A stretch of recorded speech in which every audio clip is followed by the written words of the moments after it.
Hello everyone, welcome back to my channel.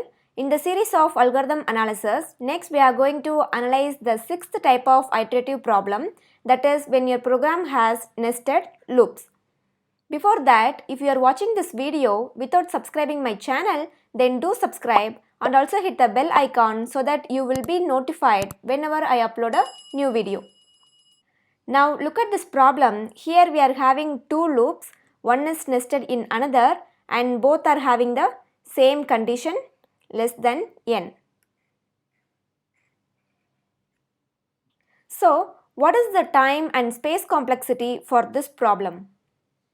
As we discussed in lecture 2, every statement takes 1 unit of time and every variable takes 1 unit of memory, which is an assumption that made in priori analysis.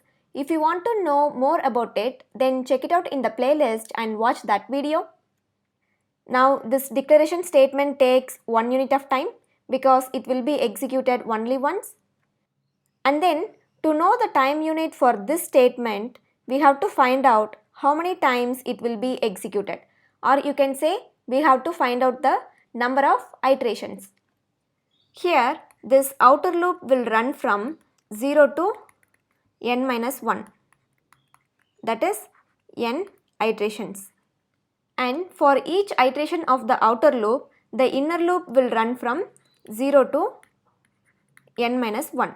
So this statement will be executed n times on each iteration of the outer loop. In 0th iteration n times, in first iteration n times, and this will be continued till the last iteration. Totally, how many times will the statement be executed? N into n times,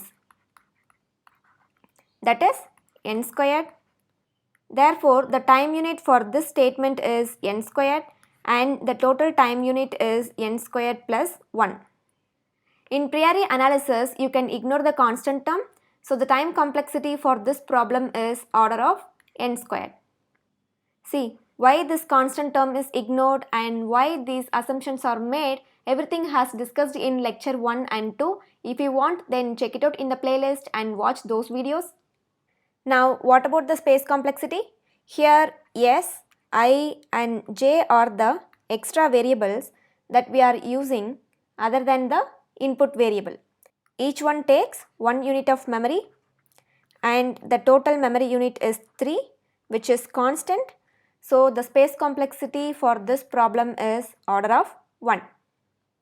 Suppose if you are having one more loop here, then all the 3 loops are having the same condition less than n. So the first loop will run n times, and for each iteration of the first loop, second loop will run n times, and for each iteration of the second loop, third loop also will run n times. So the time unit for this statement is n cube and the total time unit is n cube plus 1. Again apply the same logic. We can ignore this constant term and the time complexity for this problem is order of n cube.